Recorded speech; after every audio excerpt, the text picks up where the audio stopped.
Welcome to HECTV's live interactive program tonight that's part of St. Louis. The whole production is pulled together. It's going to be a steel bridge. On the American classic novel, The car that put America on wheels. Welcome to HECTV Live.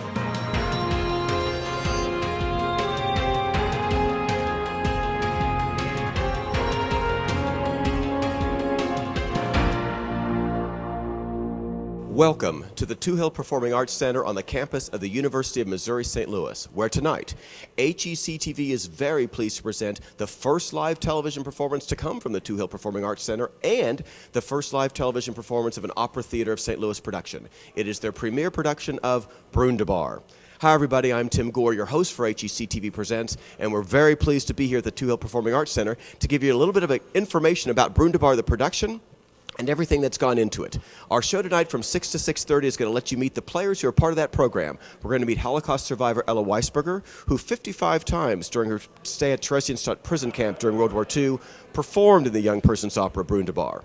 We'll also meet Tim O'Leary and Allison Felter from Opera Theater St. Louis as they share with you the unique production of Brundibar that they're performing here and the educational efforts they provided throughout the community to thousands of school children.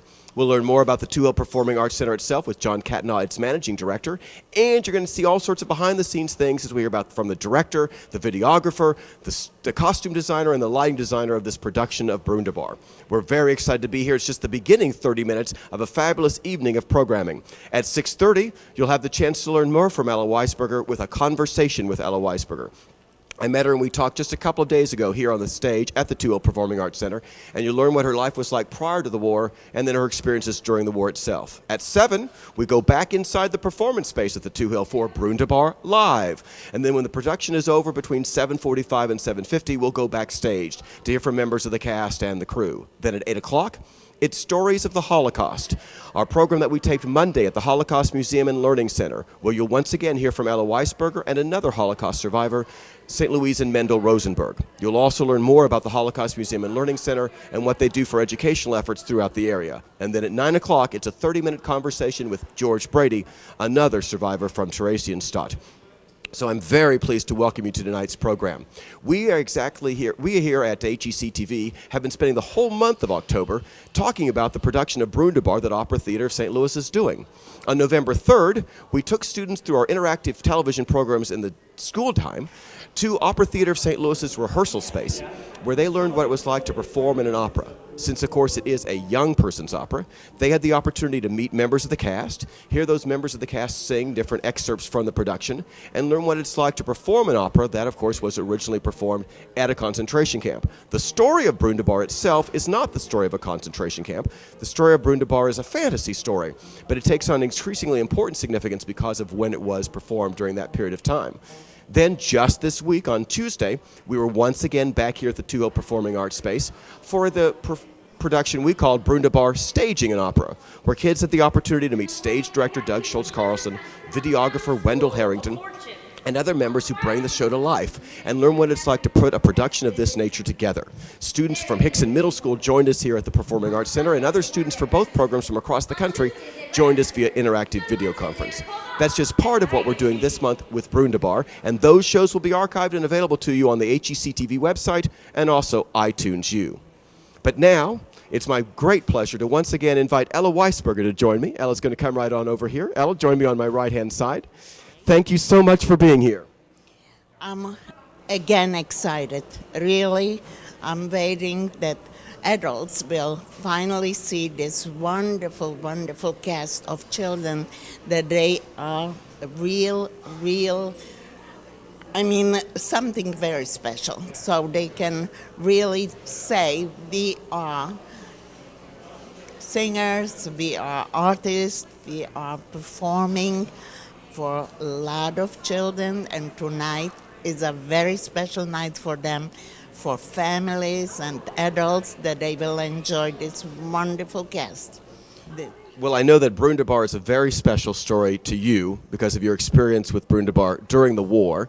And this is not the only production of Brundibar, obviously, you've been a part of. You've been to a lot of productions of Brundibar around the world, correct?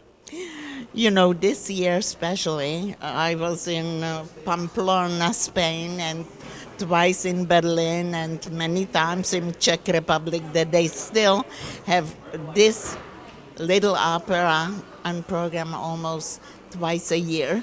So it's something, that I'm enjoying now to see, like in Omaha, 9,600 children were watching and listening.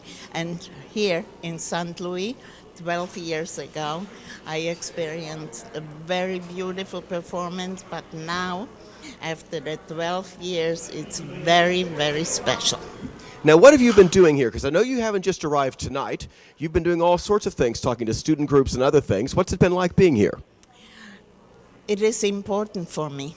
And when I speak and children are really listening, and I understand that they will probably never forget those performances, or even to learn about Holocaust the other way, that they met somebody that survived after so many years of being in concentration camp.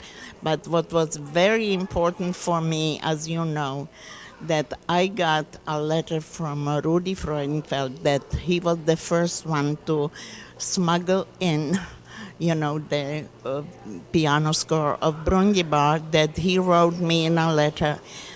Kitty, he never called me Ella. Kitty, Brundibar was our life that time, but we will never forget it in our lifetime. And this what I now enjoy so much, that each time that the performance are on, you feel something very special. And also those kids that they watching, like this morning we had 2 performances, and tomorrow we have another 2 performances. It's exciting. And this house should be blessed because it lets so many kids to come in and to enjoy that. Now, you mentioned that Rudy Freudenfeld called you Kitty. The audience may not be aware of why he would be calling you Kitty. When you were in the production of Brundibar in Theresienstadt 55 times, you were a cat, right? I was playing really 55 times the role of a cat, and I was excited because, I never heard that opera has also cats in it, so this what excited me that time. And I made a lot of friends. We were 15,000 children, so from all ways of life, and we became such a good friends. So that's what meant to me a lot. And hopefully also those children understand that after we began, we survivors, they will be able to continue and to remember my friends too. That's beautiful. Talk a little bit about the story of Brundibar so the kids know what it's like. It's a fantasy story, basically, isn't it?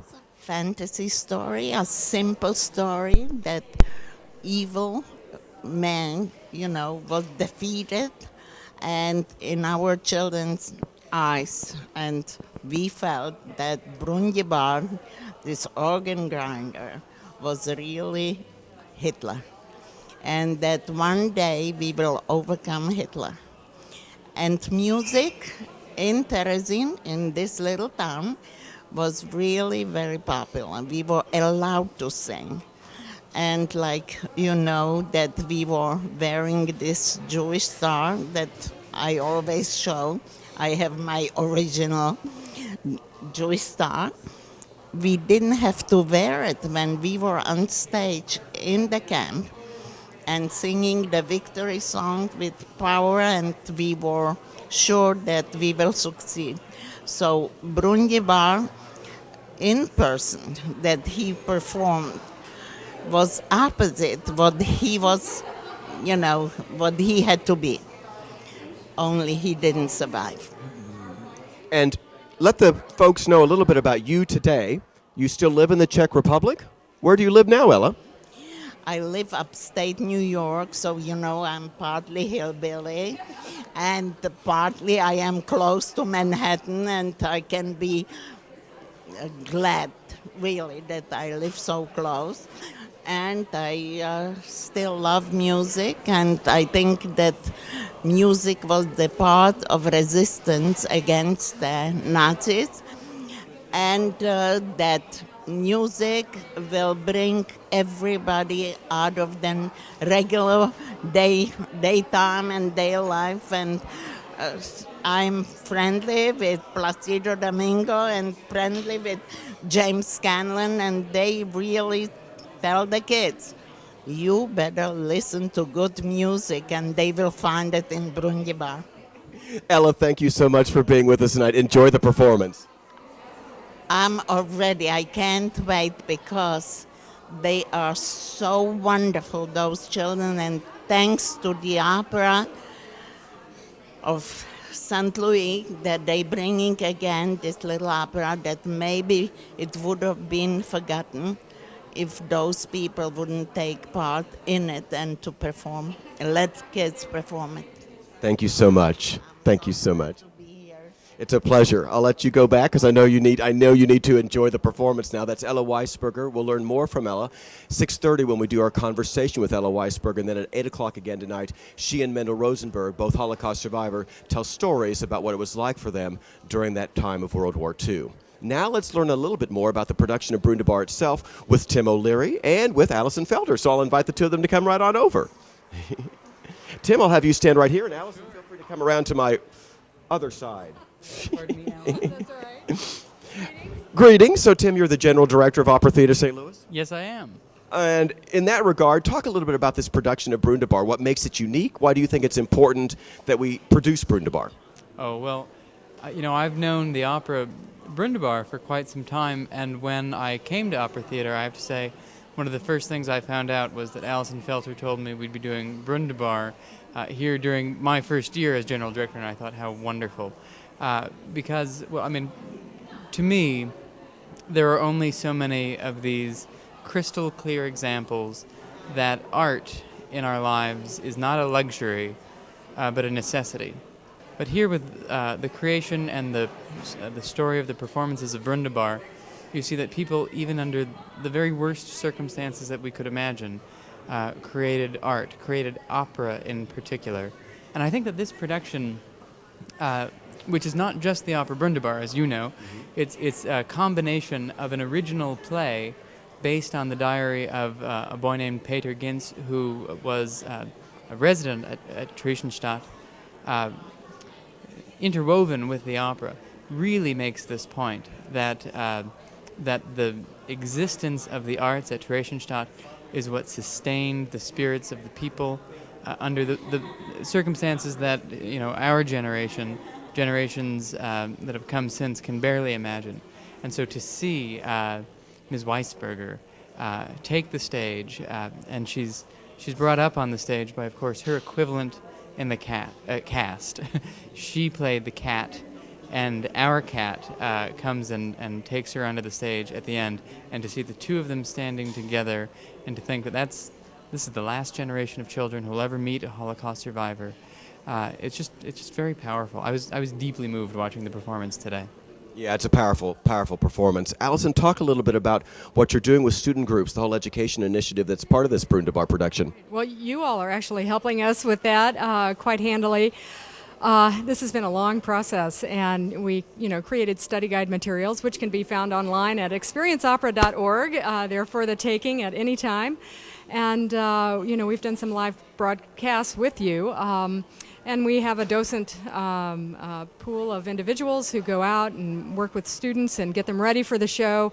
It's really about preparation. I have to say that our student audiences have been remarkably attentive, engaged, and so much so that the music critic commented on that very fact in her recent article. So there was... I like to review the audiences, but she thought in this circumstance it made sense, and she gave the audience sort of an A+. It was really impressive. Oh, that's very impressive. So who's to say? That's hopefully that happens again, but and it's not an anomaly. But no, they've been absolutely completely engaged and enthralled, and there's something about watching kids performing for kids too. I mean, it's we have a compelling story, and actually a couple of stories going on in this production, but. The whole sort of formula of kids performing for kids already draws the audience into the action on stage, because that's their brother, their classmate, their neighbor who is literally on stage. And in fact, I talked to one of the class members, or one of our cast members' neighbors, just by happenstance, and I said, "Zoe, what did you think?" And she said, "It was awesome." So, it's these our cast members are rock stars in the eyes of their peers. So anyway, but all in all, your point about preparing audiences, it does start there, and we've been working very hard at it for the last, I would say, 3 months. I don't think you can get a better review from a kid than awesome. No, that's what you want, and to be honest, that's how I feel about opera, right? I feel that opera is awesome, and I'm always impressed because I just had this experience this morning coming into the theater, and especially when you come into an auditorium full of kids, and in this case we've got elementary school, middle school, so you've got some of that adolescent energy going on, and you think, this will never work. They'll never be quiet and just sit quietly and watch the performance. And I'm always amazed at when the performance begins, the power of a live performance takes over. It's a timeless formula. It's been working for millennia, and the kids immediately engage.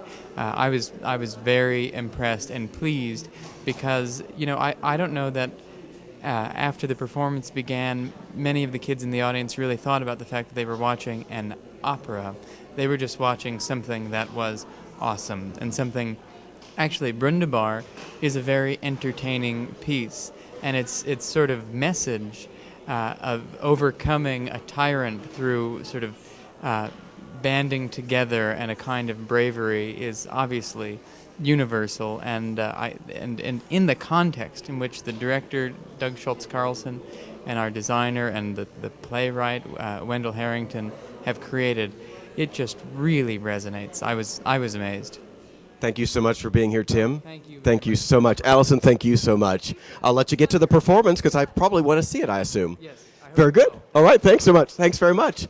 You can, of course, find out more about Opera Theater St. Louis and what they do at their website, so don't hesitate to go there. We also want to find out more about the Two Hill Performing Arts Center, and for that I'm pleased to bring on John Catanaugh, the Managing Director of the Two Hill Performing Arts Center. Hi, John. Thanks so much for being here. Glad to be here.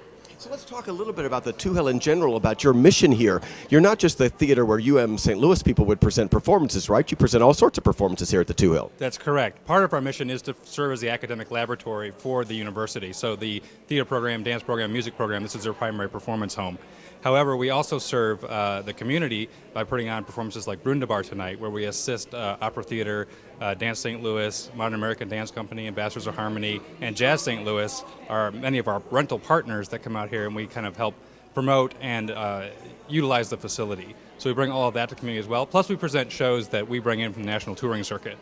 Very cool. Now, this is not the only performance of Brundibar that's going to happen. If people can still make it out here, because we're running from 6 to 6:30, you live within 30 minutes of UM St. Louis. I assume there are tickets available tonight, and they could come to the performance, which starts tonight at 7. At 7, correct. But in addition, there's a public performance Saturday morning at 10 o'clock. Am I right about that? That is correct. 10 o'clock on Saturday morning. And how would people get tickets? Can they call in advance or just come out that time, or what?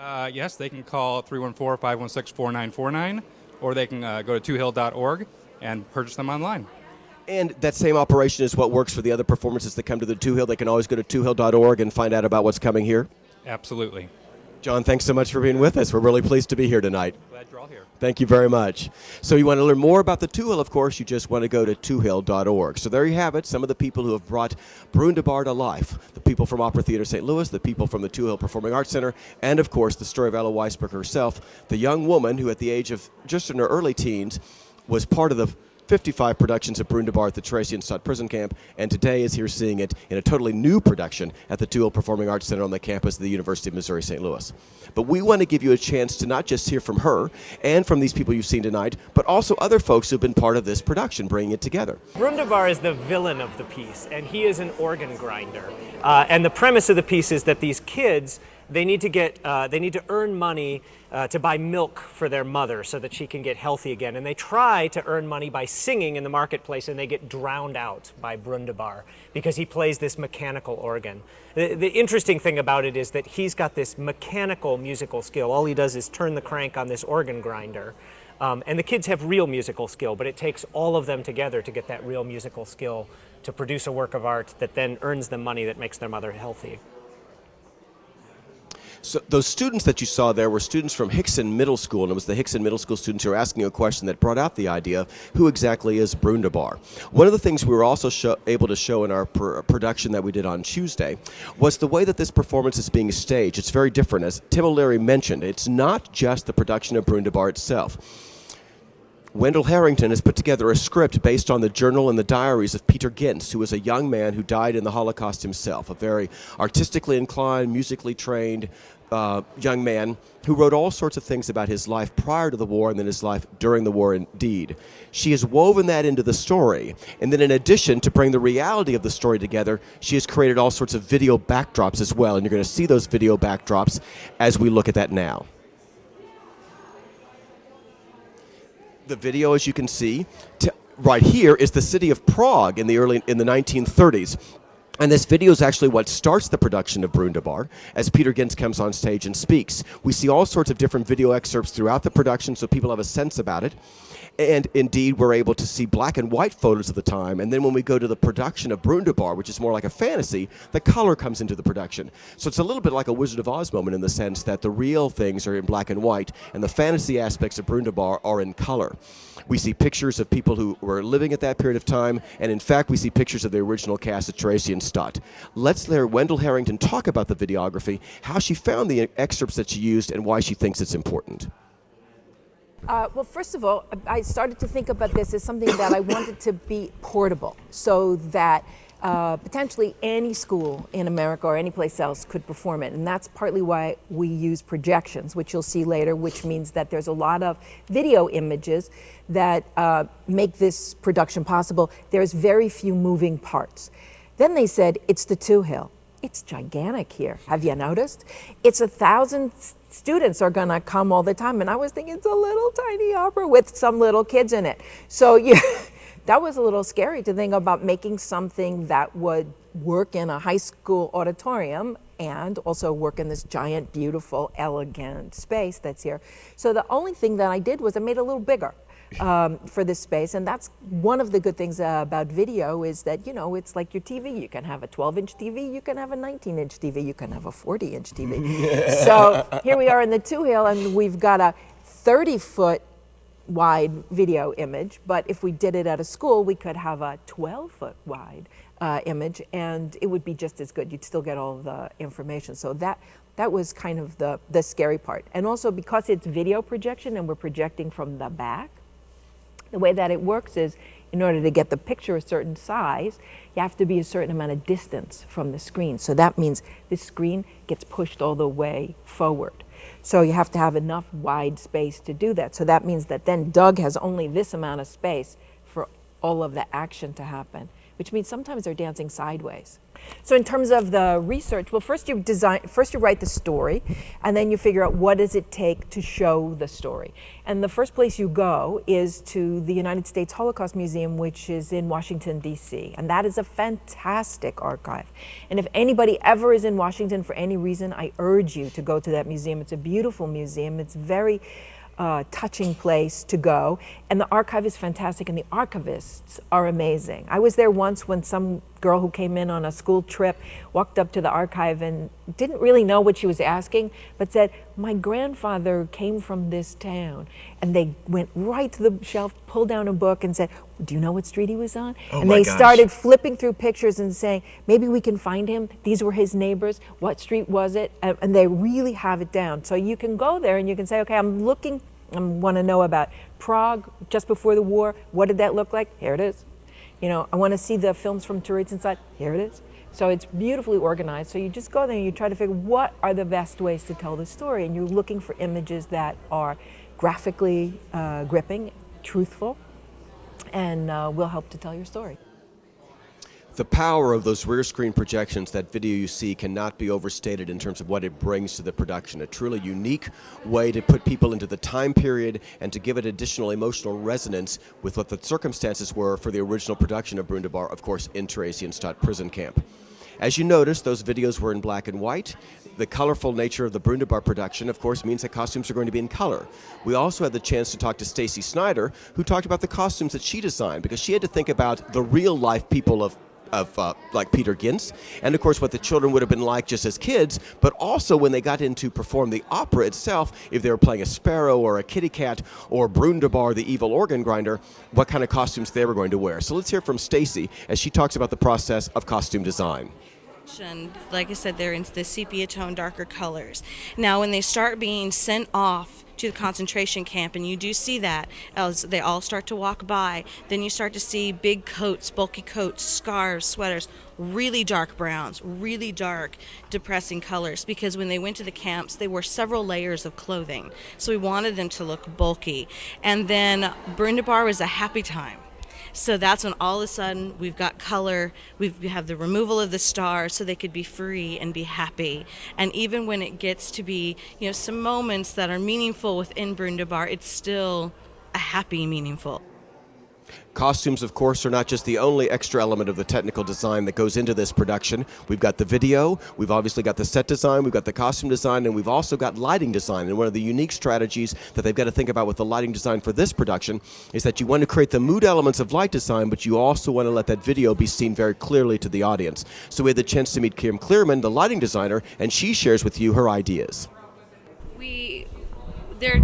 We've talked about the two elements of the show, the Peter Ginz story and the story of Brundibar, and we wanted to keep them emotionally different.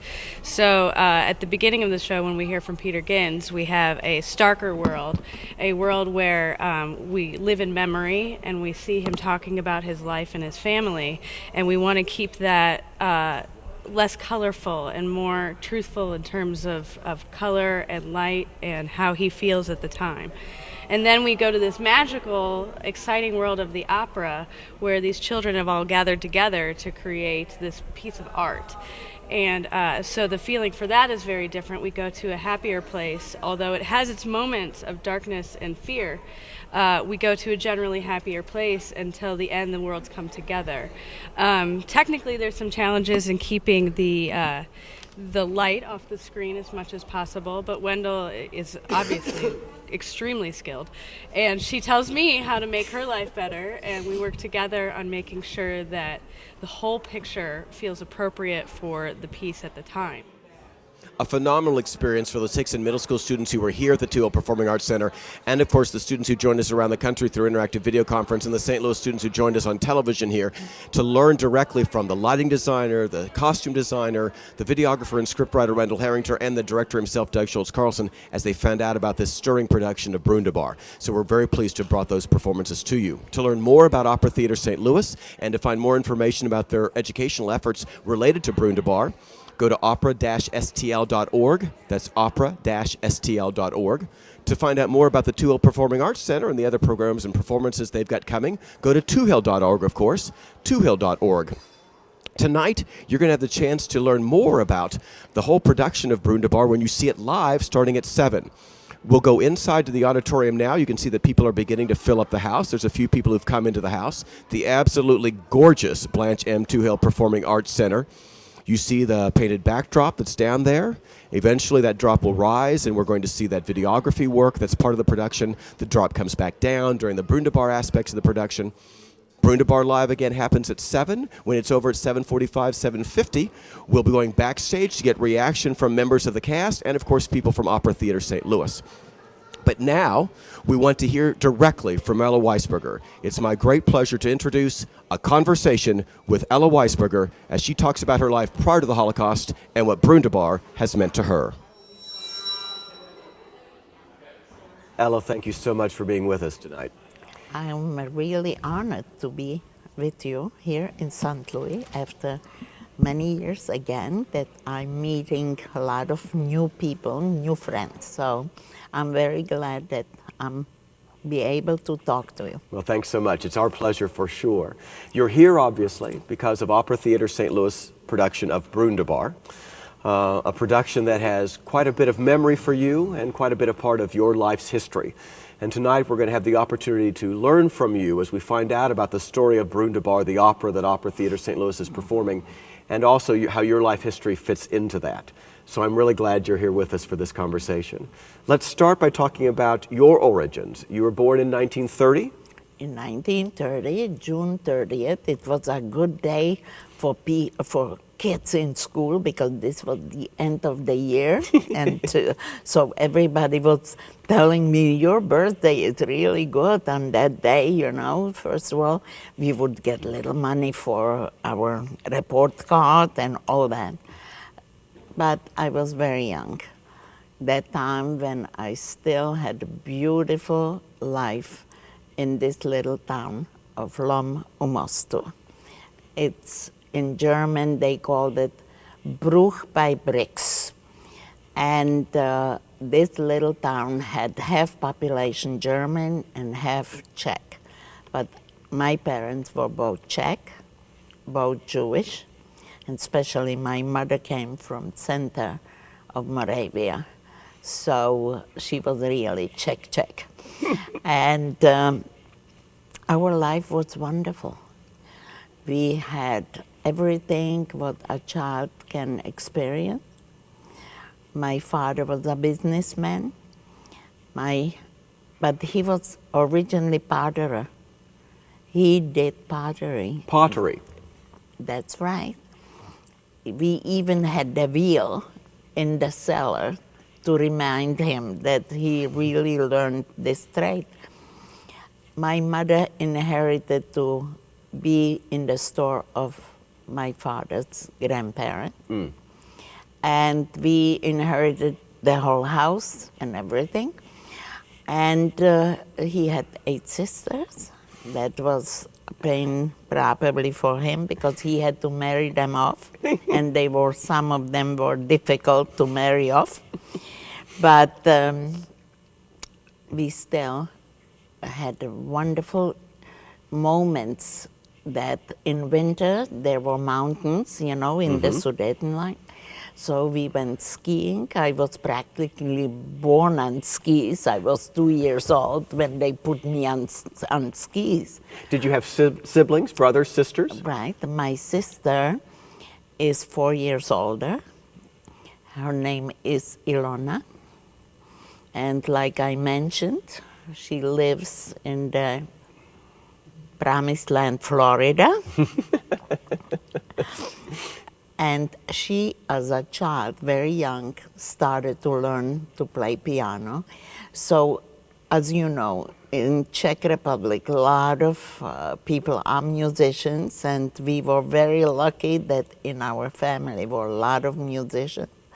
One of my uncles was playing with a military philharmonic, and the other uncle was in an opera, the first fiddle. Oh, wow. But today, when I'm thinking back, you know, he had a hard time because the money was very tight in the family. So he had to be a bricklayer. So I can't today imagine that a good violinist would be also in that trade, but it helped. But So winter was skiing, summer was, I mean, you went to school regularly. Was it a small town? Would we think of it as a small rural type of town, or was it more like a small city? Or a small city, I would say, because it had a couple schools, because they had to have German school and Czech. Everything was really double. Okay. And in summer, and we mostly had go for mushroom picking and blueberry picking, all that, more than water sports, because we didn't have too much water around us. But we would really travel to spa areas. There were concerts, you know. It was very, very nice living there. And my father, because we were so close to Vienna, so he would travel to Vienna to see his sisters and also to bring goodies from Vienna. Even the Czech Republic had that time everything. It was democracy, and we never felt that there is anti-Semitism. And my father was very honored by the community because he supplied also the organizations, he helped, you know. So he was recognized like one of the top citizens of the town. But he never expected when Hitler started his campaign against Jews that our family will be touched by it. Let's talk a little bit about the time frame for that. Like, as you were growing up, age 5, 6, 7, 8, did your lifestyle change? At what point in time did you become aware of German influence, the rise of the Nazis, and the change that you began to experience both in school perhaps or in the way you could move around town, etc.? We experienced it very early because my father used to listen to the speeches of Hitler. I remember that as a child, when I came to the room and the radio was really shaking, we used to put, fingers not to hear Hitler because the speeches were only Juden, die Juden, so we knew that something is going on. The 9th month, this was in November 7th, there was already known that about the Greenspan, the Greenspan affair, that this young man, Greenspan, wanted to prevent that his parents should be deported from France, and it made him very angry, so he went to the German Gestapo there, and he shot the highest officer. And from there, it started with Jewish population in the part of Germany. So our town was on the border, very close to Germany. And the 9th of November, when it was Kristallnacht, so we already knew that something will happen because they took my father to the Gestapo because he, the barber, German barber, announced that who will pay 10,000 krona, that to kill Hitler, he will put down the money. Oh my goodness. So they put him on the blacklist, and the next day they called him to the Gestapo and we didn't see him again. So after the night of November 9th, you never saw your father again? No. The demonstration was against us, and I remember again that some friend of my father came to my mother that she should close the business and she should send everybody away from us because they preparing big demonstration against us. And that is another thing that I still hear the drums of Hitlerjugend coming from downtown toward our home. So this was one, I would say, the most terrible day in my life, that I knew that they want to do something to us, the demonstrators. And they did attack our home. They broke the windows. They took whatever was able, that they were able to take out.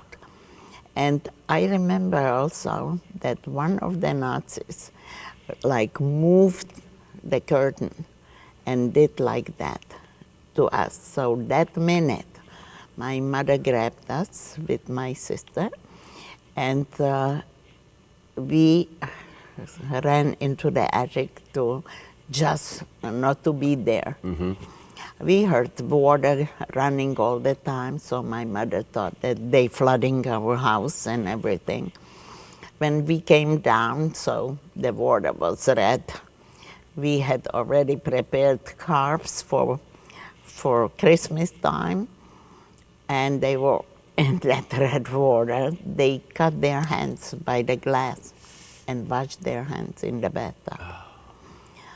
When they left, my mother was not allowed to take pictures what they left on the house, Juden raus, Juden nach Palästina and all that. The entrance to the store, there were hanging like Jews.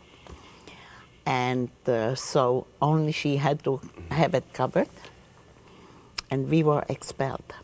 And is it at that point in time when you were expelled that you went immediately to Theresienstadt, or is there time in between? There is time between.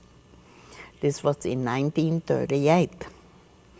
Now in 1939, we had 24 hours to leave the house and to cross the border to the Czech Republic, that was still Czech Republic. And my mother was told to bring all the valuables and money and bank books and everything to give up. And we had a German man, now I forgot his name, but I probably tomorrow will know the name. And we left. It was a real November weather, very cold, snowy, raining, almost like today in St. Louis. And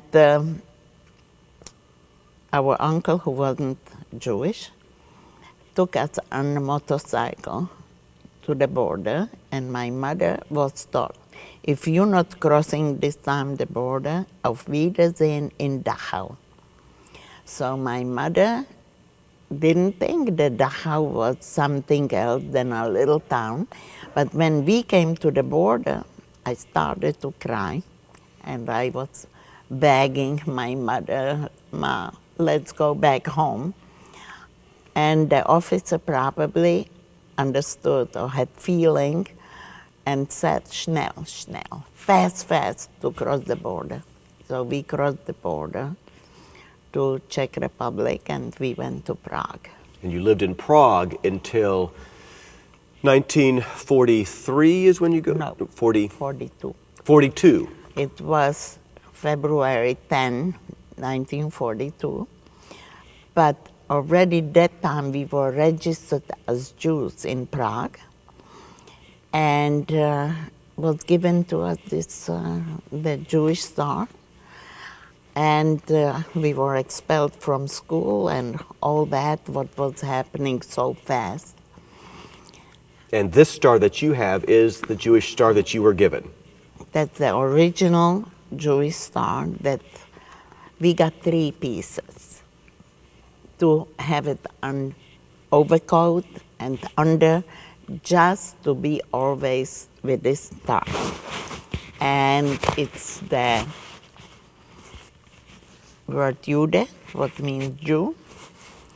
And the people from other countries had the same star, only Gert or Jeff. It meant the same. Mm-hmm. And I have to say, this is my lucky star now. Why would you say that? Because I'm here, and I can really wonderful days that in my life, and also sad days in my life. What was so sad for me was when we were expelled from school, that my friend from school would turn their heads away, didn't talk to me, didn't play with me. It was very, very hard time for us kids. So there were some kids that they even went to the Jewish cemetery to play. Because they knew that only Jewish kids will come, that we can play there. It didn't take long, really, that after that we were registered, we were one of the first ones to leave. So in February of 1942 is when you left for Theresienstadt. For Theresienstadt. And let's talk a little bit about Theresienstadt. Is it a town in and of itself? Is it would we describe it as a ghetto, a camp? How would you describe it to us? Theresienstadt, Theresien, is a fortress.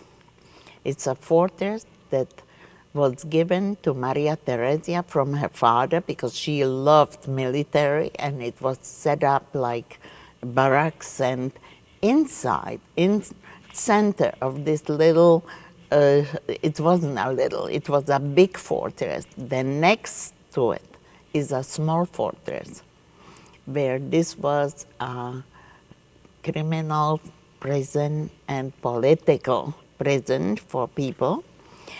I mean, when one person came to that prison, this was the end. Now, you as a child were not separated from your mother. Is that correct? You and your mother were able to live in the same That's right. area? That's right. And did Only you... my grandmother was sent away to a different barrack. My uncle was sent, and my sister with me, we stayed with my mother. And then did you have, what was your life like? Because obviously this is the point in time where you're going to make the connection with Brundibar. Did you have class? Did you go to school? How did this Brundibar experience happen to you? You know, Brundibar wasn't that time yet in Terezin, but they started to bring from whole Europe children, musicians, and all those people, so that they had to do something for us when the parents went to work. So they decided that we can sing, play, and again, when we had pencil and a little piece of paper, those wonderful poems about butterfly and so on, were written there that time. And another thing happened, that they decided to open children's homes. One of the homes was for Czech girls, like we were. It was called L410. And the other was used to be school, public school, when it was still little town.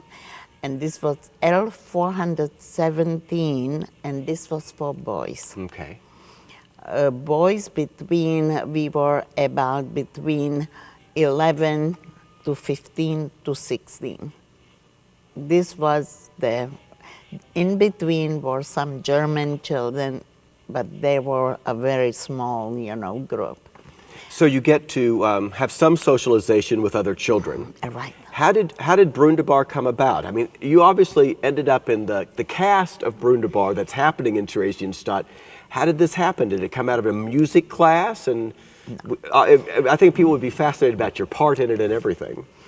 I think that a lot of people don't know that we were allowed only 50 kilos to bring with us.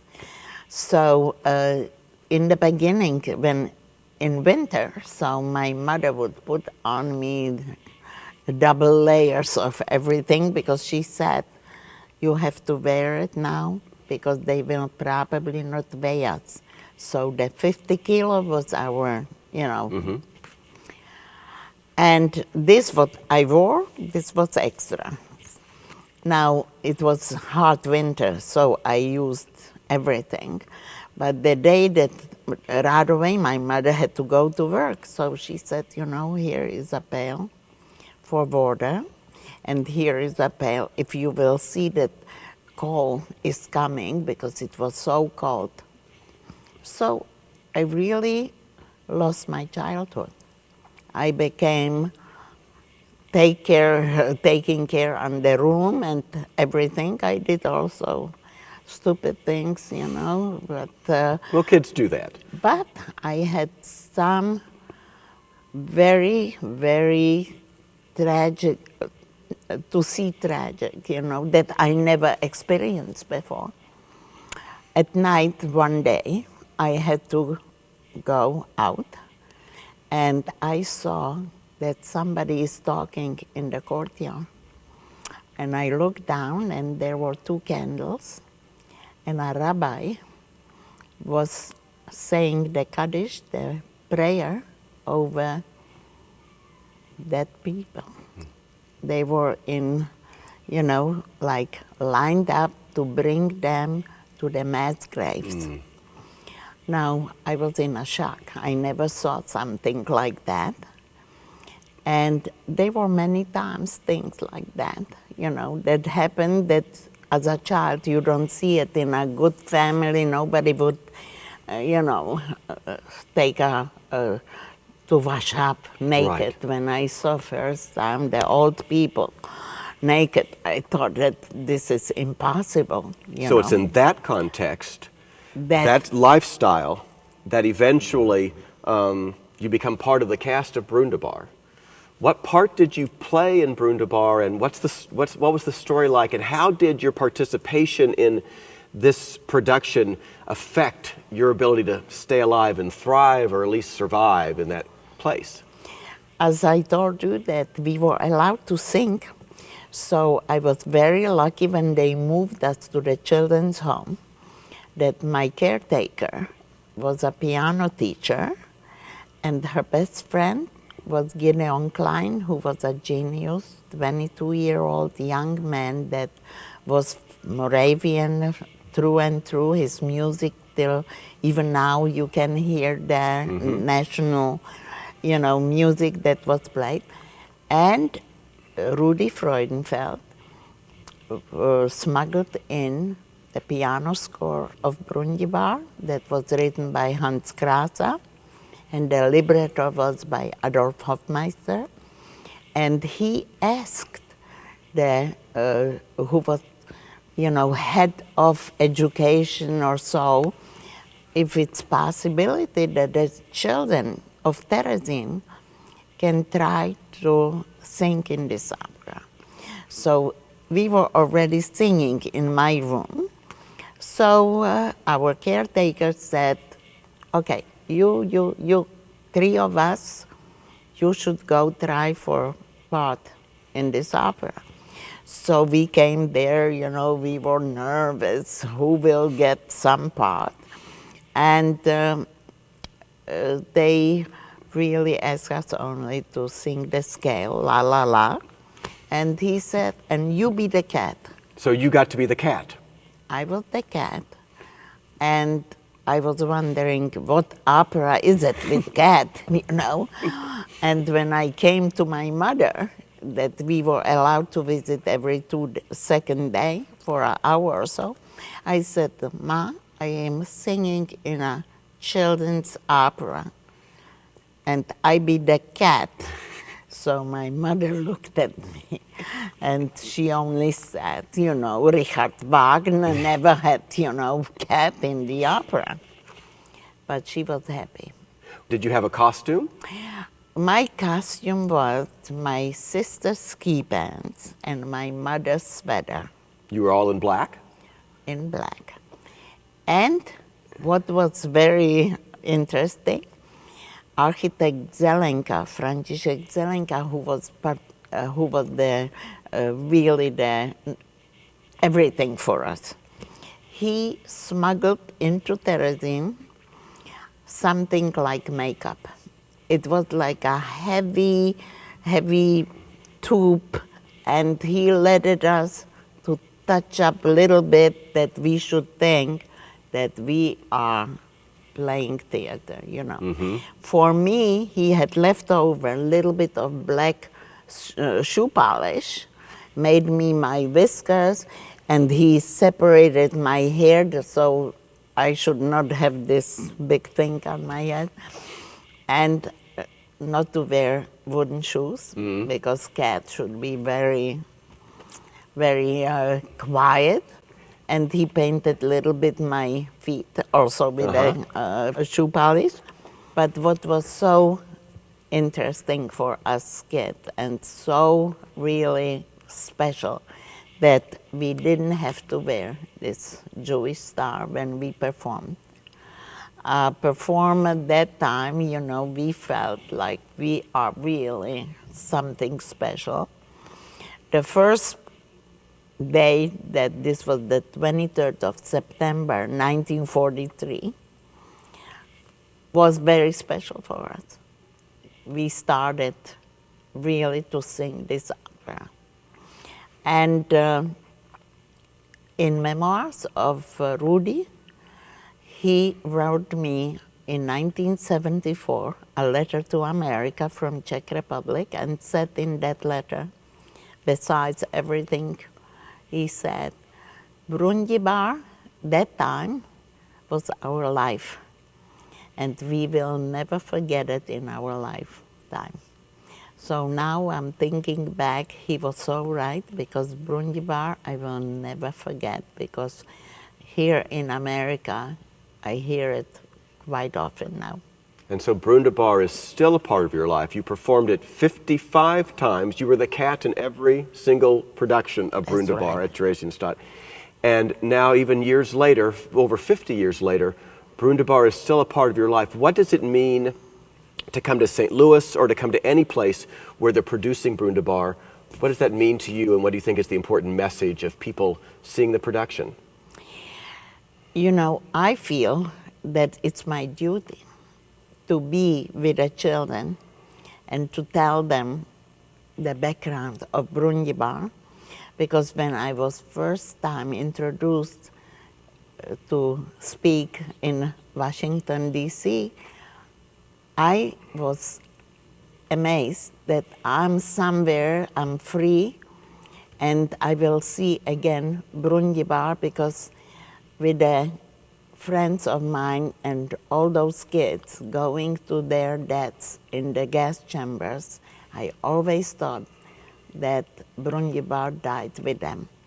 But if it's performed here, and now second time in St. Louis, it will never die. And as long as I can speak to children and let them know what it meant for us, I will remind them that there is always hope. And we got it from also singing in Brundibar and everybody who was taking care of us. Even in Brundibar, we had very special people. So that I think my story will end that time that I can quietly go and to know that those kids, that they are now in Brundibar, will feel the same way as we did. That it should never happen. Those atrocities shouldn't occur because of children we really didn't do nothing wrong. So that's, I think, my little story for Brundibar, and even my kids are thinking about it many times, especially when they saw me in the Nazi propaganda film, and they asked me, "Ma,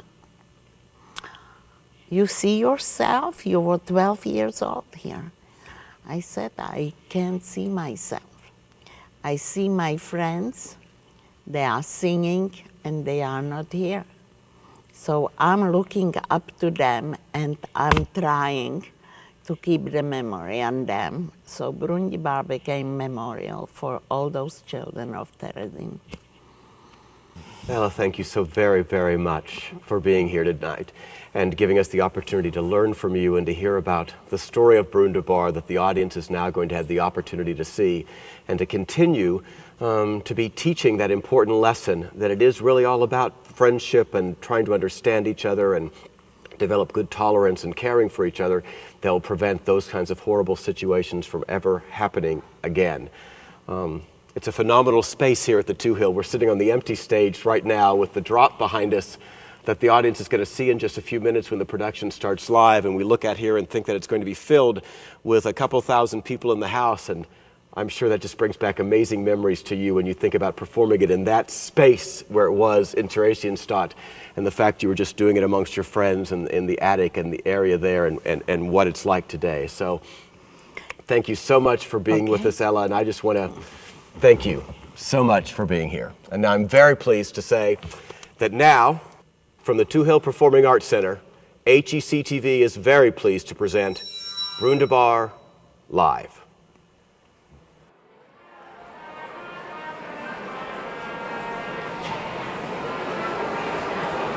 And here we are live at the Two Hill Performing Arts Center on the campus of the University of Missouri St. Louis. As you can see, the audience is beginning to fill the house. You see the beautiful drop that everybody is able to witness when they come into this theater. And in just a few minutes, the production will begin. We're going to let you see this picture for a bit, and we'll continue to give some information about Brundibar, the opera, in case we need to. But our understanding is that the performance will begin in just a couple of minutes. It's a good crowd tonight here at the Two Hill Performing Arts Space on the campus of the University of Missouri St. Louis. Opera Theater St. Louis's first live television production they've ever done. HEC TV is very proud to bring that to you. And of course, the first live television performance also to come from the Two Hill Performing Arts Center. HEC TV is very pleased to bring that to you tonight. The audience continues to fill up. We'll let you look at this picture for a few minutes.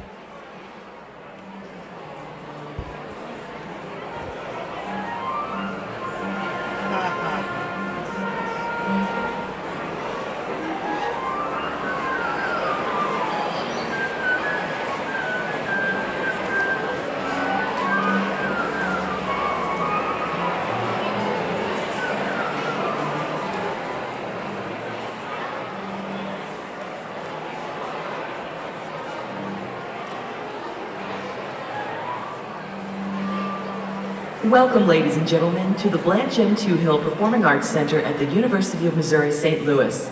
To ensure patron enjoyment, we ask that you silence all cell phones and other electronic devices. We also remind you that the use of cameras and other recording devices is strictly prohibited. Thank you.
And I live with my parents and my sister, Ava. We're quite lucky. Our mother is Christian and our father is Jewish, so we get to celebrate Christmas and Hanukkah. I go to the Jewish school, and on Fridays I visit my grandmother's to study the violin. I dearly love my grandmother, but I'd rather be exploring with my friend, Poper. Here he comes now. Hello, Peter. Did you hear the Germans say we must all wear these yellow badges? Here. I got one for you. You look like the sheriff. Bang!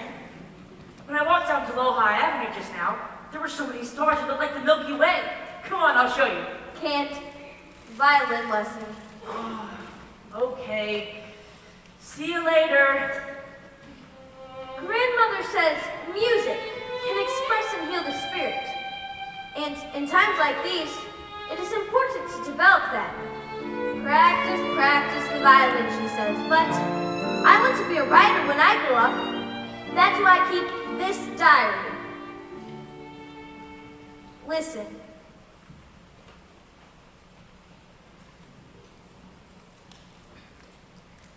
September 23rd, 1941.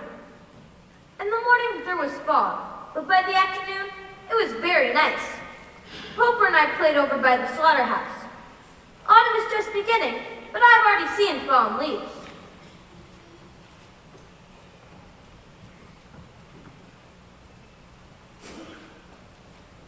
October 4th, 1941. Fair weather all day. In the afternoon, I visited my cousins, the Tornazes. We were supposed to have a race, but that didn't happen because some boy kept throwing stones at us. On the way back, my cousin was stopped by a small boy, about 11, who told him that he shouldn't talk to Jews.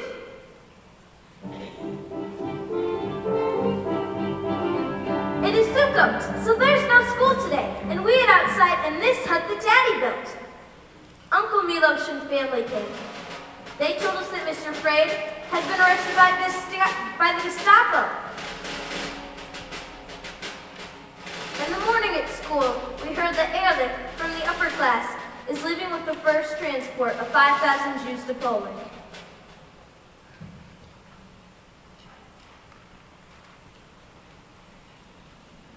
Everyone is allowed to take along 50 kilograms of luggage, money, blankets, food, and insurance policies.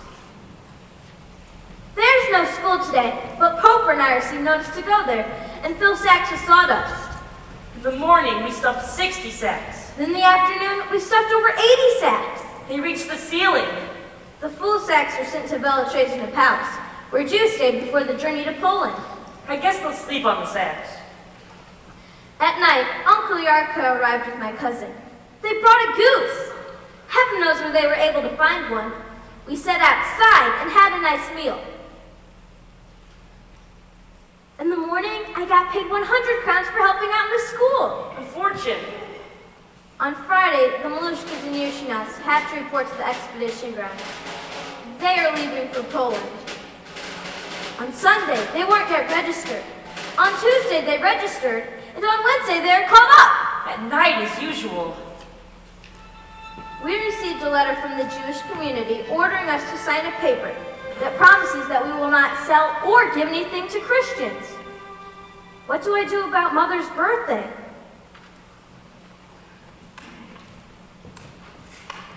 At school, I was called on to help carry the luggage of people who were leaving on the new transport to Poland.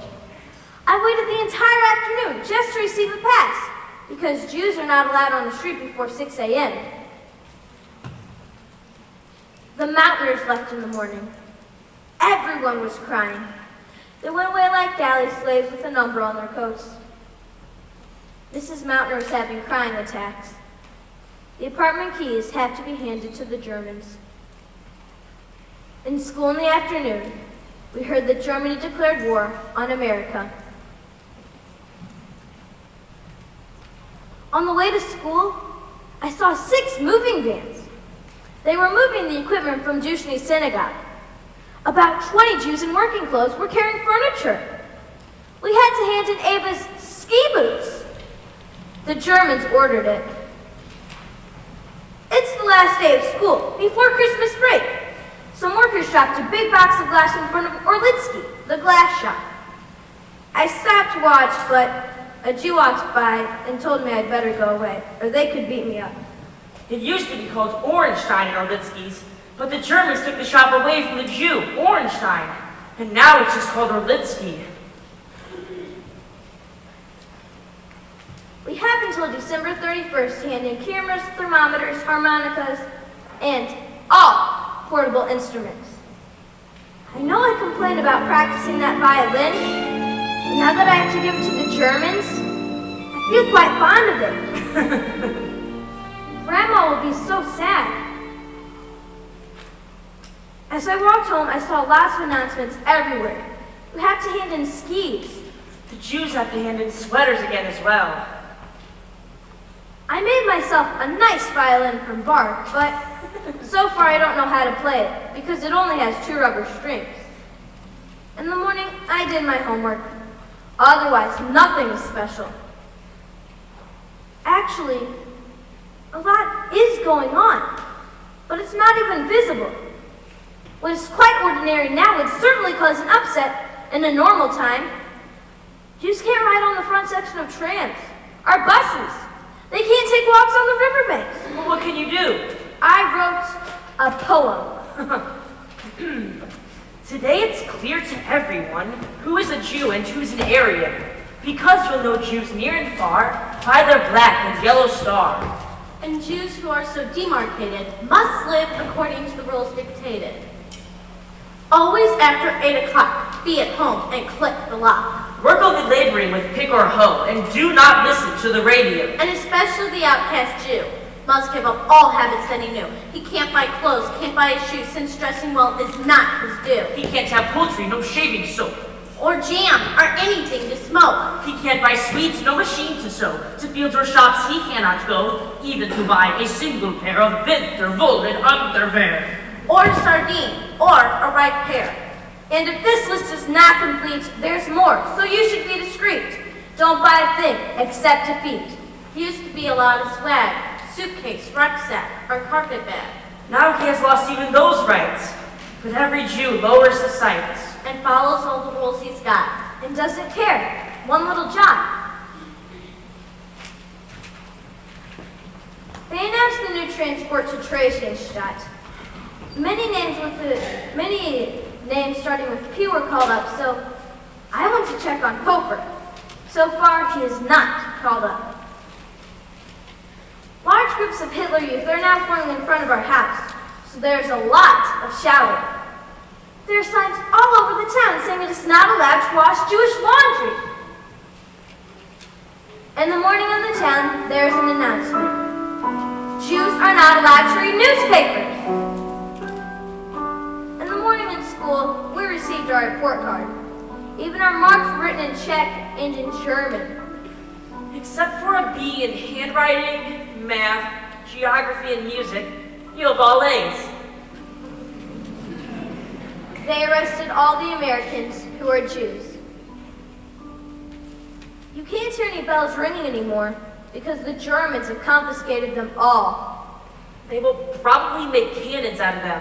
They left only the Zygmunt on Swati Vitos. That's the only church bell in Prague now. There used to be so many. And the afternoon went with Popper to Maniani. There are at least 2,000 bells in there. They keep filling up the Maniani sewer. Our teacher, Mr. Somar, is leaving with the transport for Theresienstadt. And for our class, Barova and Rita Goldmanova. Last night, someone from the community came hammering on our door again to take us to the transport.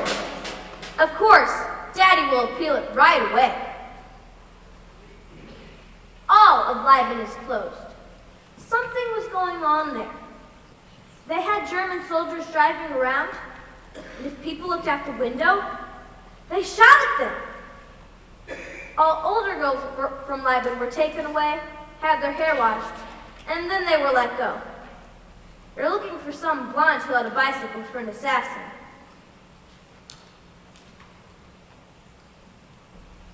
Uncle Milos has been called up for Theresienstadt. Grandmother, too. Baum, the chubby one from our class, is going as well.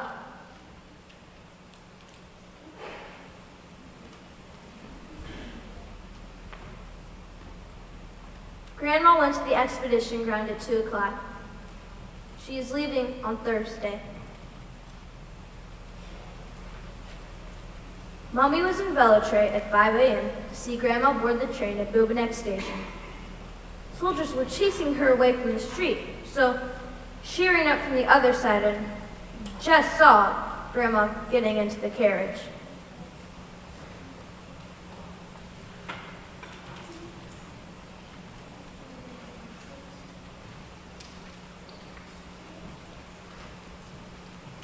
We received our report cards. Me, Hanka, and Pavel all have A's. I have a job cleaning typewriters at 7 Oaks of Focus Street and tutoring Mr. Klimper's son in grammar. The Levitises were summoned for the transport. July 21st, 1942. The Popers were summoned for the transport. July 24th, 1942. The Popers have been called off the transport. They must have bribed some Gestapo man. I heard this cost $50,000 for one person.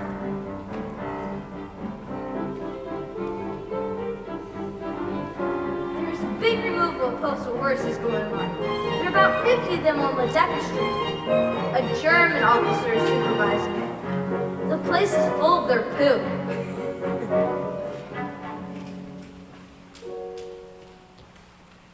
Don't think that cleaning a typewriter is easy. If you want a typewriter to shine, you have to remove the carriage and wipe the most invisible corners with a small brush. Then you have to use a blowpipe to clear it out. After I finished cleaning a few typewriters, I was called into the office. As soon as I entered, Mr. Bruck said calmly, "You're in it. Don't worry about it." When he said this memorable sentence to me, I remained surprisingly calm.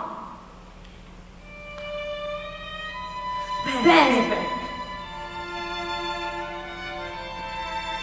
While walking home, I tried to absorb, for the last time, the street noise I would not hear again for a long time.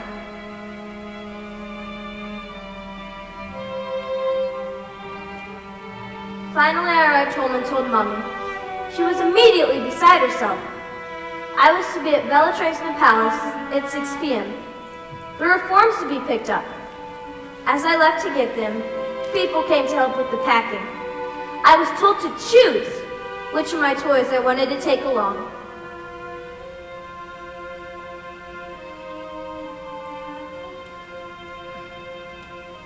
Mommy sewed 100 crown notes into my pockets and stuffed them with sausage and sandwiches. We arrived at Velitrae. Daddy said goodbye to me. He kissed me several times. I caught a last glimpse of my sister Ava.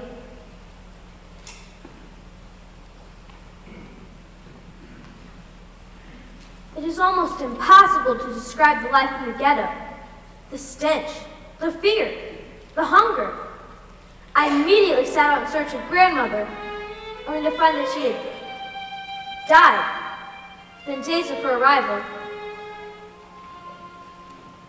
We worked at all kinds of labor for small rations, and at night, the many brilliant men and women, some of the greatest artists of Czechoslovakia, were there and gave secret lessons in our barracks at night. Eventually, Pope and my sister Ava appeared, but they lived in different barracks, so it was hard to relive the old times. Then one day, Ava came to me and told me, "I know you read music. Would you like to be in the opera?" The kid who played the doctor was just shipped to Auschwitz. And so, I was enlisted to play and sing in Brundibar. And who do you think had a starring role? None other than Popper. All those years he teased me for the violin. And look, he sings.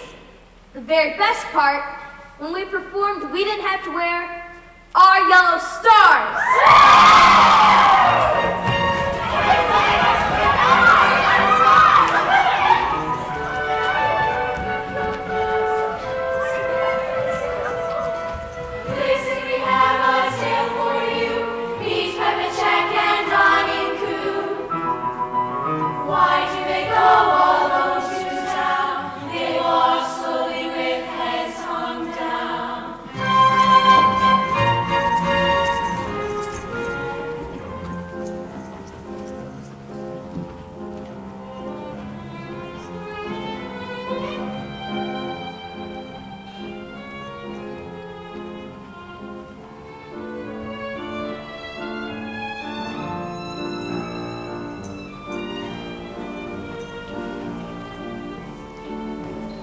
I am Pepper Check, that is true.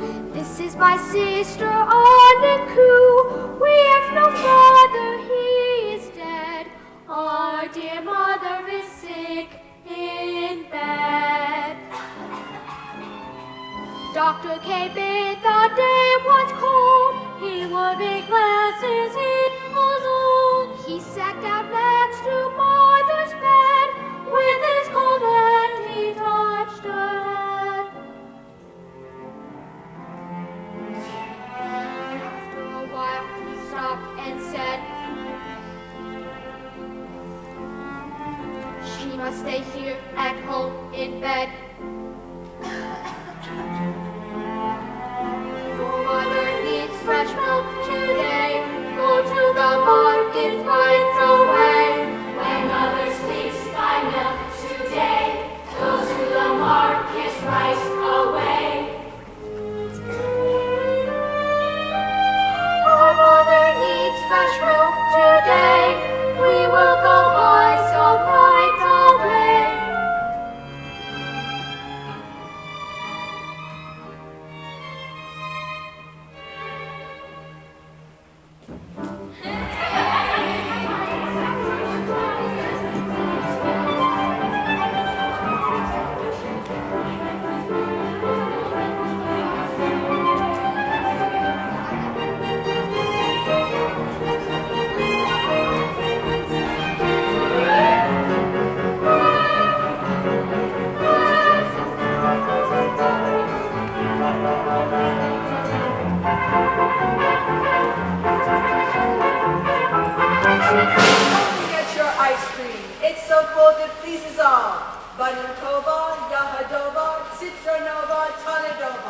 Giant servings, tiny prices. Step right up and buy your ice cream.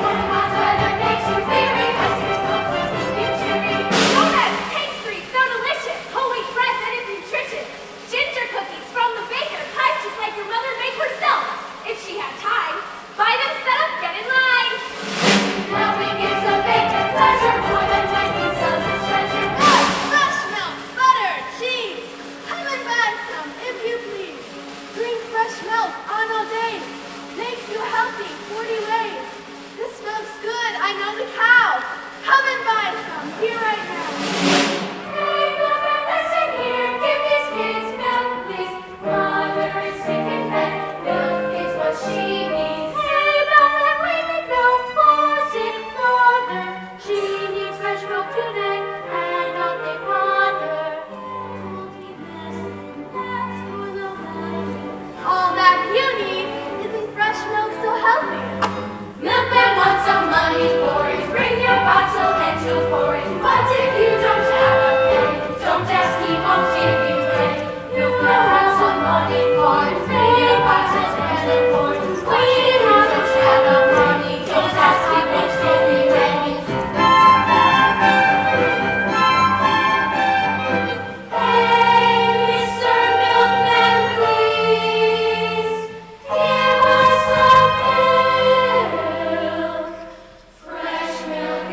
nothing for free.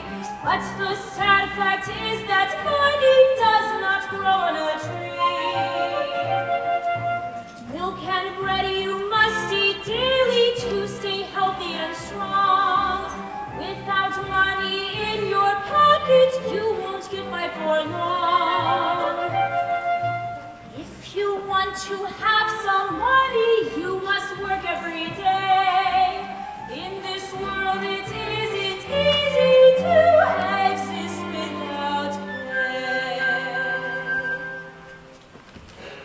Mother at home still needs food and drink. How to get money? You must think.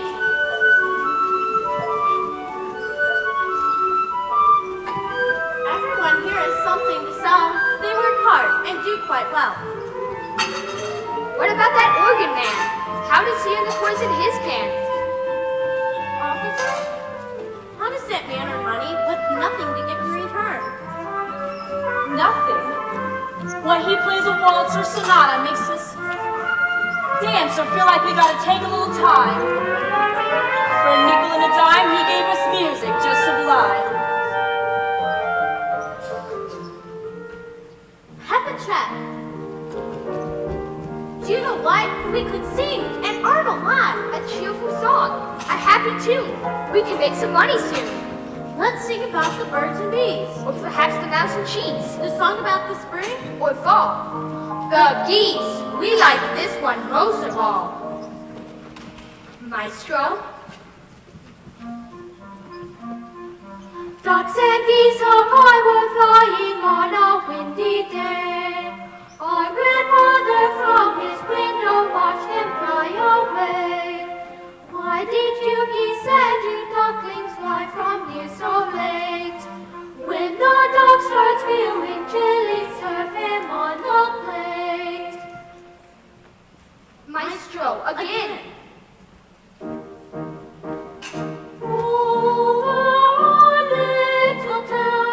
Often a big bird flies, and Captain Novak waves down to us from the skies. Into his aeroplane we clouds snuggle along. He strokes them gently with his silvery prong. I don't think they liked our song. Was it childish or too long? But the grown-ups want to hear. Little kids don't know, I fear. No matter how loud we sing, nobody ever hears anything. When he plays that hurdy-gurdy, he makes so much noise that despite all my efforts, I can't hear my own voice. That musician without talent plays here every day. His music is weird, boring. He should go away. La la la la la la la.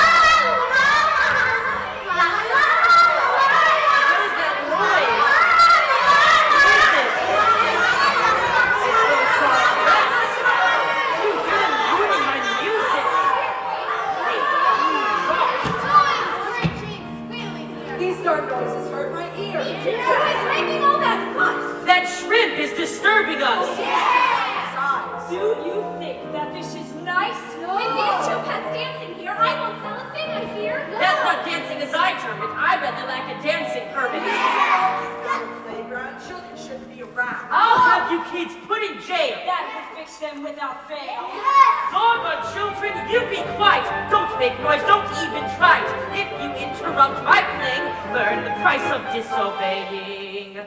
My way is the only way. Now you must join and step and sway. Now I will hear as music czar, organ grinder, Brundibar.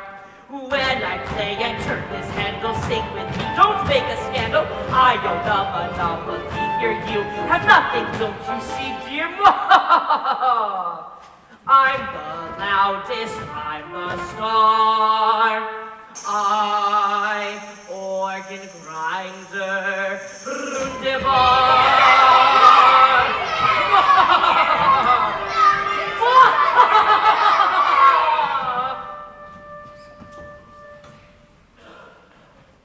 Annika! Ah, there you are. At least you're safe from Brundibar. I'm safe, but after all this fuss, Brundibar defeated us. We can't go home. We need a way to get our mother milk today. It's late. I'm feeling sleepy. All the shadows look so creepy. We'll have to stay all night out here. Together, we can face our fear.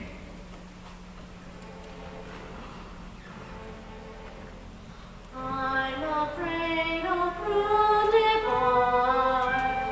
With him, it's another story. Well, perhaps we went too far. We still need milk. Makes me worry. My weak voice sounds somewhat sorry. With our voices not too sturdy, we can match that hurdy-gurdy. There are only two of us. Many more could make a fuss. Need help, I heard. A talking bird? Two kids alone, don't much tone, listen to me. Two kids alone, be company. As darkness sets in, my eyesight gets keen. When I roam alone at night, I content my appetite. Oh my goodness, something's purring. Mrs. Cat, what kind of mischief are you stirring? This situation needs observation. My friend Fido's very wise. He can give us good advice. Ruff, ruff, ruff! When a single greyhound's name stalks a rabbit quick and keen, once the clever rabbit gets away. But when as a pack we go, rabbit's past its day was so. Thus we hunt together every day. Or shall we seek? You heard him speak. Right in the veil, Brundibar's we are not weak. You know that I am your friend. All this trouble soon must end. I would like to break that old man's trunk.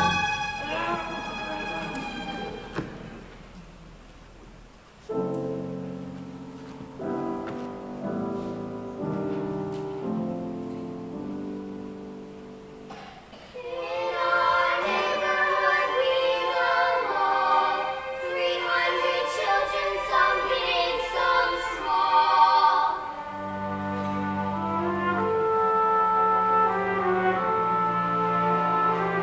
Boys and girls, fearless friends, will gladly join our hands. We promise you their aid, with that you'll have it free. It is really obvious we'll be victorious. At 300 you'll have 300 too. Your huge majority gives you authority. Brundibar's glory fades into obscurity.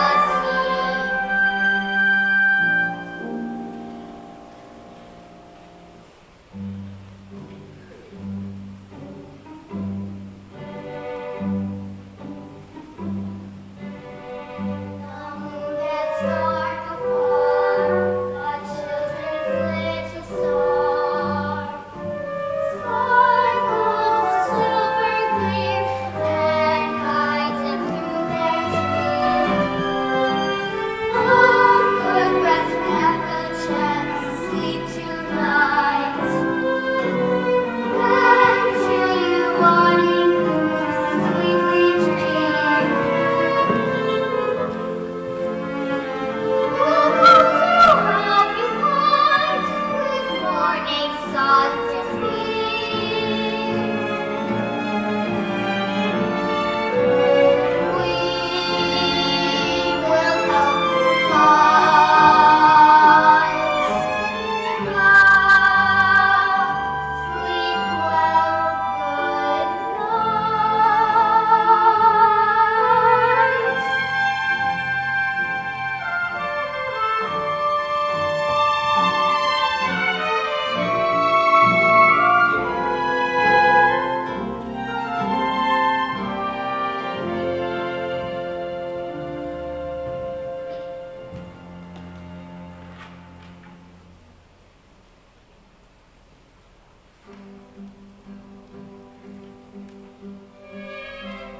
reality of the camp at Theresienstadt was hard work, sickness, and too little to eat. The thin soup of potato peel and water was never enough, and the very old and the very young suffered terribly. The Nazis tried to kill our spirit, but they could not steal our dream. The seed of creativity does not die in mud and scum.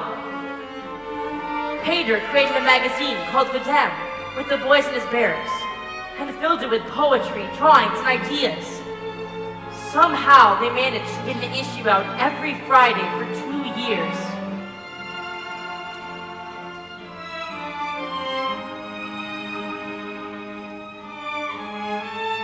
We had nothing but our minds and a few scraps of paper to work with, but as we pursued the worlds of beauty and art, we managed to leave the dirt and death we found here completely behind. In our hearts, we were not beaten, and those were our happiest moments.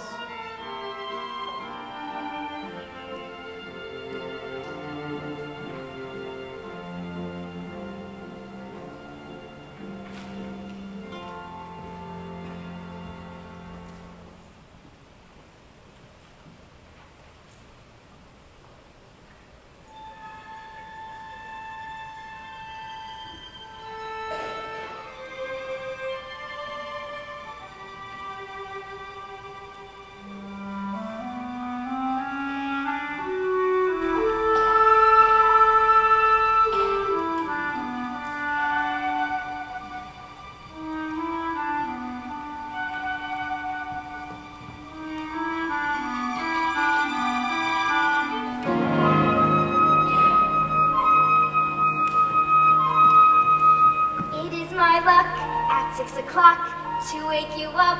Gone is the night. Get up, get up. My greatest pleasure is sleep's full measure. Getting up I do delay. Night is brighter than the day.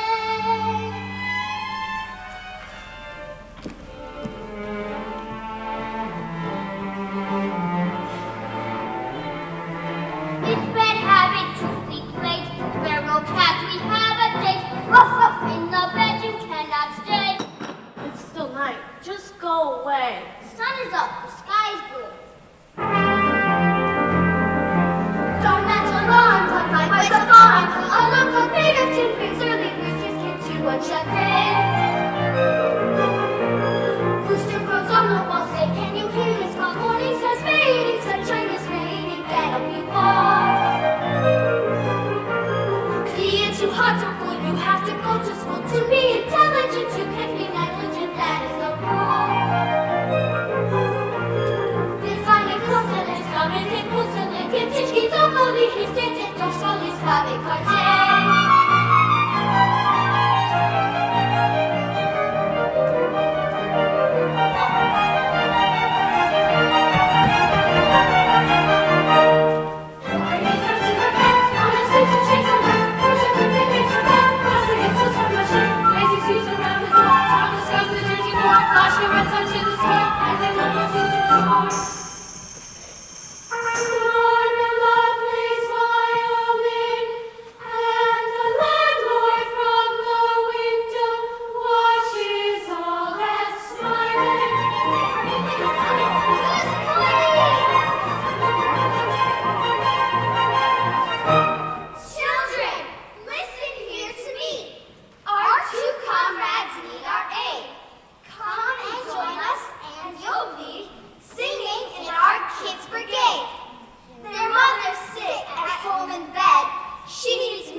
Brundibar just drown them out.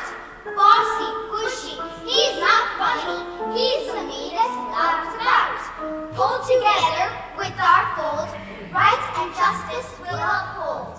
We shall give a good example to all people in this land. Dictator, he'll be defeated. United, we will win our stand.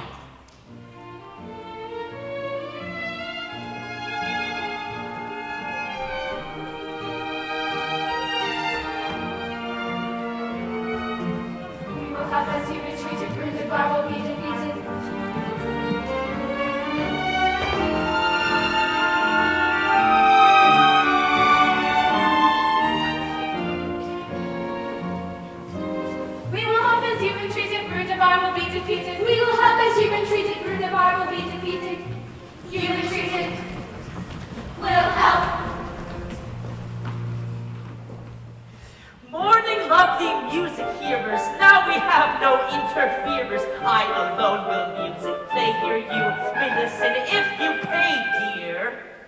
Waltz and polka, foxtrots, gallop, all my tunes are what a wallop. Dance to them, please slower, faster here. I am your music master. Mightier than any czar, I, organ grinder, Brundibar. Listen, children, to my call. Hasten to the women's ball. Now the war brings up our begin. Swing your tail cats, give a sign. Look where to shot the kid inside. We are the wild to the one you win.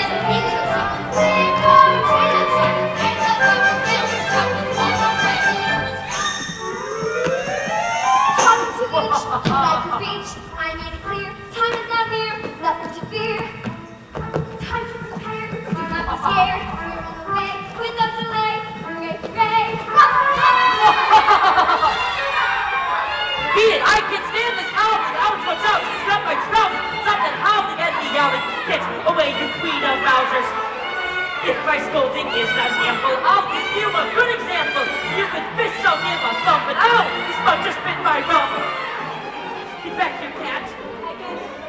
Get back, darn animals. You'll ruin my music. Back here.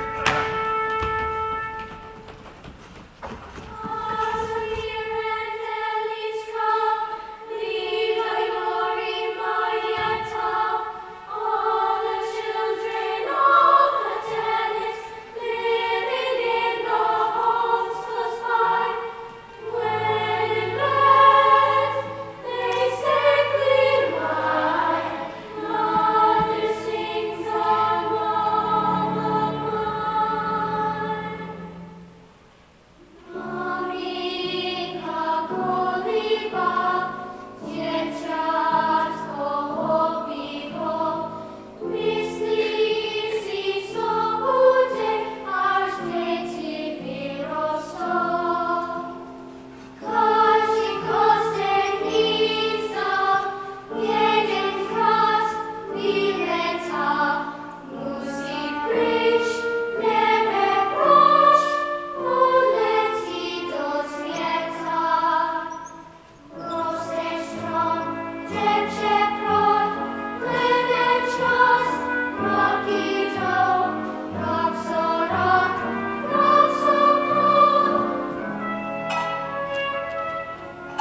been laid low. We have our milk, and so we'll take it home to Mother. But as you go away, do not forget our song. We'll sing once more today. We won a victory over the tyrant. Sound trumpets, beat your drum, and show us your esteem. We won a victory since we were not fearful. Since we were not fearful. Because we marched along, singing our happy song, bright, joyful, and cheerful. With our friends we stand together hand in hand. Bring justice to our land. Plenty, peace, and love. 'Cause side by side we're strong.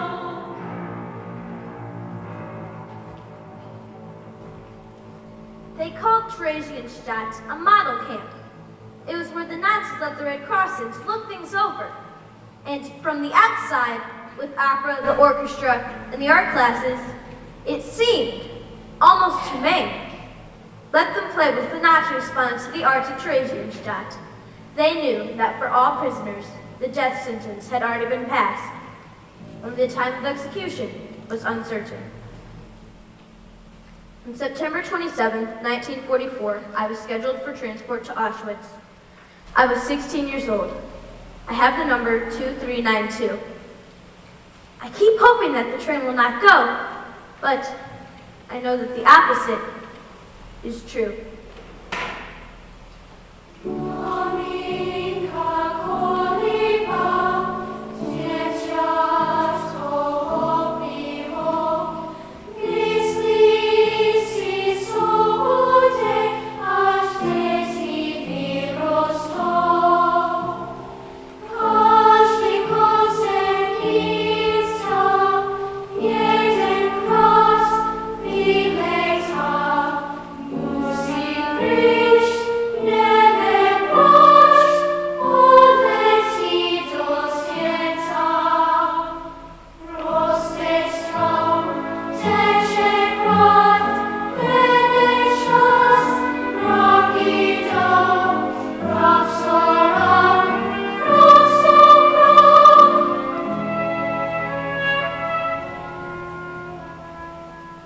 I will not forget it until I die.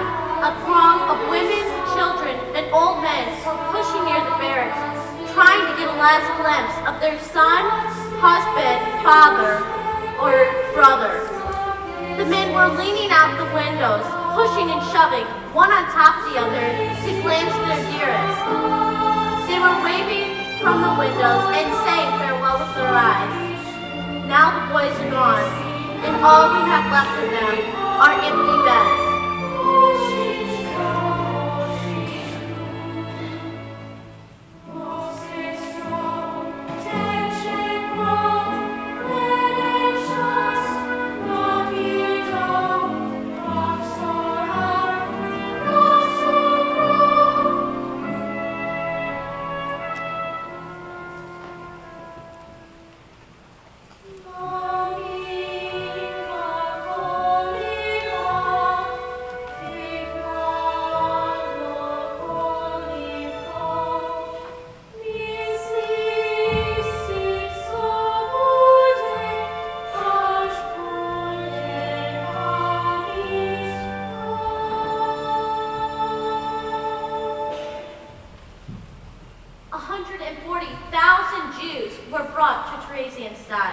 And 33,430 died there.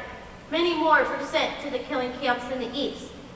I was one of the lucky ones. I lived to be liberated. In those terrible times, it was the artists who knew. Even though our bodies might be starving, if they fed our souls with music and art, they might be able to keep our spirit alive. That is how I know.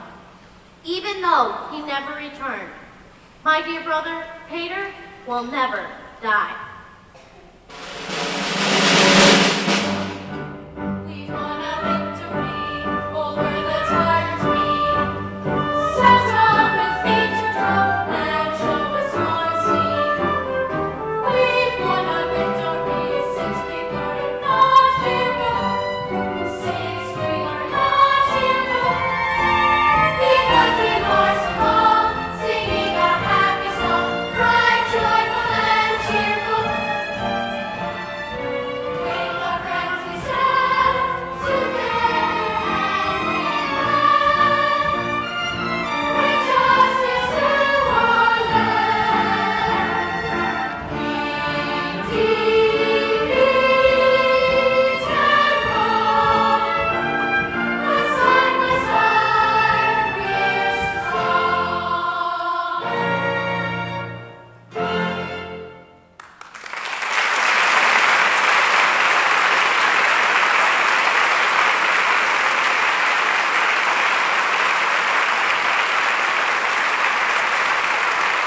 Well, we're backstage after that stirring performance of Brundibar, the first live performance to come to you on television from the Two Hill Performing Arts Center, and of course Opera Theater St. Louis's first live television performance either. We're being joined by some members of the cast right now, so I'll have you guys come in closer with me. We don't want to talk too loud, obviously, because what's happening on stage right now is that the audience here at the Two Hill is having the chance to hear from Ella Weissberger. Obviously, you watching on TV tonight had the chance to hear her conversation I had with her in her 6:30 show, and then you'll also see in her 8 o'clock show, Survivor Stories of the Holocaust, she and both Mendel Rosenberg, another survivor who now lives in St. Louis, share their stories of the Holocaust. So let's meet some members of the cast. Is the evil Brundibar himself. Hello, Brundibar. How are you? I'm great. A little tired after the show, but I'm ready to go. And let everybody know who you are besides Brundibar. All right, my name is Christian Probst, and I play the evil organ grinder Brundibar. Very cool. And to my immediate left is... I play the part of Peppercheck, and I'm John Scholz. John, nice to see you again. And... I'm Teresa Reifsteck, and I play the part of Annika. Thank you, Annika. And to our far left is Sparrow, and Sparrow is... I'm Berkeley Going, and I play the Sparrow. Very cool. Well, let's talk a little bit about one. Just how did it go? Okay, you've obviously had student matinees. Was there a difference between the student matinee performance and what it was like tonight doing it for this, I'll call it the adult general audience? Well, the kids were definitely, I don't know, there's a lot more of them, first of all. And, I don't know, they're just a different audience because, like, when you perform for the kids, it's more like what it was actually like in the concentration camps. Because as you see on the recording up there, on the projection screen, there were kids in there, so it was more like the realistic production. But with the adults, it's still great. They still enjoy it, and I hope everyone enjoyed it. Very cool. What did you think? Yeah, I kind of agree with what Christian said, that it's a totally different experience when you've got kids and adults in a crowd because, well, one, you sometimes don't know whether or not the children are going to pick up on everything we're saying with the shoes we left behind. But I thought overall they're both really fun experiences. Very cool. And what do you think? Well, I think the different audiences react differently, so kind of affect perform a little bit. So, like when they were laughing at the milkman for taking money out of Brundibar's cup, the adult audience laughed, the kid audience sort of laughed, but not quite as much picked up on that. So. And Sparrow? I thought both audiences were very responsive, both children audiences and adult audiences. They both seemed to understand what was happening. I think more of the adult members really understood the meaning behind everything and the clips that were shown. I think they can feel more because they've learned more, but both were very responsive and they were both great audiences. Let's talk a little bit about the clips and the chance you've had to meet Ella. You want to talk just about what does it mean to see those video clips that we see at the end of the performance, to see the kids who did it originally? Well, as I said before in the previous interview, we're really doing it for those children that didn't get to live and fulfill their dreams and tell their story. We're really doing it for them, and to be able to see them behind us doing what we're doing, it makes us feel like we're part of them and we're living their stories and we're telling their stories that they never got to tell to all the people that come to see the show. It's great. Thank you, and I know you guys had the chance to meet with Ella Weissberger. What was that like? It was amazing. I mean, she's just such a very interesting person, has so much to tell, and we didn't even get to ask all of our questions because we were just so enthusiastic to meet her. And I and another girl in the cast, we asked to hold the star that they had to wear on their clothing, and it's just a simple piece of cloth, but it has so much history, so much story, so much meaning behind it, and it was just so wonderful to hear all the stories, and I bet her kids just love listening to her stories, all the history, everything behind her. Thanks so much for being here, guys. Great performance tonight. Well done. Well done. Thanks so much. And you've got another public performance, 10 o'clock on Saturday morning. All right, great. I'll let you guys go to it. Thanks so much. And now we're going to have the chance to hear again from Tim O'Leary, the General Director of Opera Theater St. Louis, and from Dave Diener from the Dana Brown Charitable Trust. So I'll have those two gentlemen come over and join me. Tim, good to see you again. Hi, Dave. Nice to meet you. Thanks so much for joining us. Well, just a quick little bit of information from your perspective. How was the performance? Oh, I thought it was marvelous. I have to say, I've seen this now several times, and I moved every single time I see it. And of course, the ending is very powerful, but there are lots of little moments along the way. I always say with Puccini's Madame Butterfly, the more I see it, the earlier I start to cry. And I'm having that experience with Brundibar. It's just beautiful to watch, especially with the video elements added to it. Dave, you're with the Dana Brown Charitable Trust. Why do you think it's important to offer financial assistance to organizations like this and to these kind of performances? Why do you think it matters that the public, that children have a chance to see this? Well, we should never forget the kinds of things that happened back in Nazi Germany. And this is such a wonderful experience for children today and for adults too. And I am just so proud and so honored to be associated with a foundation that can keep the word alive and can educate our youth and expose them to the arts, especially in times like this. The arts are always needed, and Opera Theater does a spectacular job in St. Louis of spreading the word. Dave, thanks so much for being with us tonight. Tim, thanks so much for the opportunity to show everybody this production of Brundibar. It was simply wonderful. Thank you, Tim. Thank you very much. It's a great pleasure. Thank you very much. I'll let you get to it. Thank you, gentlemen. Thank you so much. The audience, of course, is now having the chance to hear directly from Ella Weissberger, a Holocaust survivor who, at the age of 11, was taken into Theresienstadt, and then in her early teens performed in Brundibar a total of 55 times. Now she's having a chance to share with the people in this audience what it means to her to be part of this production. It has been a phenomenal opportunity for HEC TV to bring you the first live performance from the Two Hill Performing Arts Center, the first live television performance of an Opera Theater of St. Louis production, to give you a whole evening of programming related to the Holocaust and to Brundibar.